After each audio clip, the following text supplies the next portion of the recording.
Hello everybody, it's vanburman here. Welcome back to another video today. Now this one is actually really exciting. It's just a discussion piece though, so please don't think it's anything, special or the like. But I'm going to play the... There we go. I'm going to replay the video while I talk about it. So this has just come out. Or did it come out yesterday? Or it came out yesterday even. I've only just seen it now. I'm not actually subscribed to Total War on YouTube, so it came up in my recommended stuff today, but this is one of they promised other videos as well for the Three Kingdoms Total War. I've been watching this and I just think it looks absolutely incredible, to be honest with you. Like, they've gone down the route I sort of hoped that they would do, and then they've added in some stuff which even I didn't even consider into the game. So obviously a lot of this pre-rendered stuff, it looks quite nice, looks quite in keeping. I don't know how much of that will be in the actual game. I have heard they're doing a historical and a romanticized campaign mode, so you can play that however you want to. Whether you want to play the romanticized one, so from the novel, or whether you want to play the more historically accurate game for that time period, then you can do. So that's also nice. I obviously am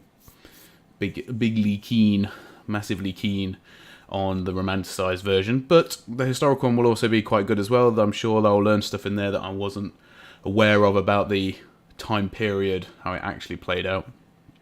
But one of the things that a lot of the criticism that could be leveled at these type of games, in the same way with Shogun and also the new Thrones of Britannia, well, I suppose the Saga series as a whole, is a lack of unit diversity. So they're not. I don't think they're shying away from that. It's obvious that China is a province that the warfare was pretty universal. You are going to get some faction specific units, but for the rest of it, they're all going to be very similar. But the way they've done it is to have a lot more of a focus on the generals and their personality. At least in this video, I'm guessing this is the romanticized version as opposed to the historical one. So just going through, talking to you about the different general types, what they're famous for, what they're known for, and that sort of dictates what troops they can have on the battlefield, how to use them on the battlefield, and really sort of like how it will play out.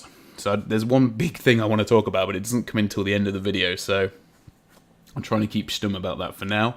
I don't know if we're going to have magic. They only mentioned about strategists debuffing, but obviously we've got the whole Zhuge Liang, forcing the winds to change in the battle. Oh God, Chibi, in the Battle of Chibi, or Red Cliff, or whatever you decide to call it.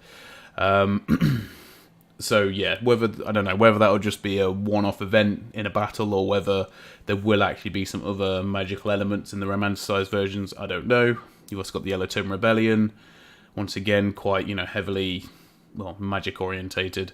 So this one obviously has been sped up. I'm not sure if this is how it will look, but I quite like the general feel that they've got going. I've got it on both screens, so I'll just do this. And they've also got interaction between the characters on the battlefield as well.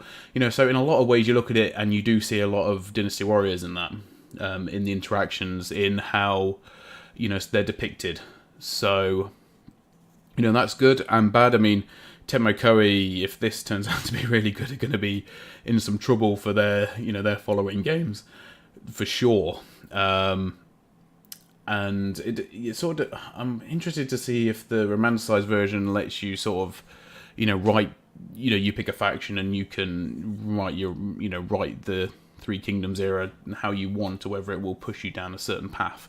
I don't know. That sort of stuff will be quite interesting to see. But nevertheless, I think it looks good. Now here we've got reinforcements coming in, which is quite nice. Xiahou Dun's coming in there as well. I don't think they tell you who the other general is.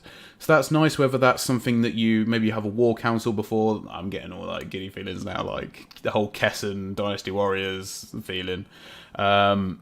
Maybe you have a war council beforehand, you have certain points to spend, like empire points or whatever they are, and that then dictates how you go about each battle. I don't know. So this is the really cool bit. So this is jewels. So, you know, we've seen them in, especially in, I used to love them in Kessen 2, that sort of stuff. And we've now got it here in this new one. So, you know, they can challenge it. Sometimes it's to the death, apparently sometimes it's till they retreat.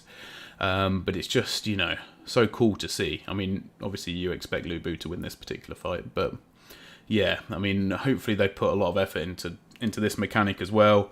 If generals are killed, then whatever unique weapons they've got, you then can have yourself. So you could see Jihao Dun on red hair, for example. That would be, well, interesting. That's actually it for that particular video. But yeah, I just wanted to say, you know, I'm really looking forward to where they take this, see what else is brought out. They're obviously saying it's an alpha build, but as we all know, when stuff like this is released, it's probably 90% there, so we're not going to see any major graphical improvements, I shouldn't have thought. But nevertheless, I think it still looks alright, and it's more about, you know, how they portray the era for me. You know, the graphics and everything look perfectly serviceable and wouldn't detract me from a score or anything like that. So whether, you know, this might turn off potential more sort of, I suppose, hardcore Total War fans, but personally I think, you know, if you are going to do a very specific one like they did with the Warhammer franchise, like they're obviously now doing with Three Kingdoms, you have to adapt the game engine and how the game plays and feels to that particular, you know, era or whatever, or franchise or whatever it is. So I got no problem with that myself. A lot of people won't see it as a Total War game, which I feel, you know, is fair enough. It's somewhere in the middle. It's like, it feels like Total War cross with potentially like say cross with Kessen, cross with Romance of the Three Kingdoms as well. Obviously we've not seen any of the campaign map or anything, so I can't talk about any of that because I don't know. Hopefully at some point during E3 they will show that off. But yeah, just wanted to give my thoughts on it. That's how I feel. Let me know what you guys think down below. And yeah, where's my mouse? There it is. Right, see you all in a bit, guys. Thanks for watching. Bye for now.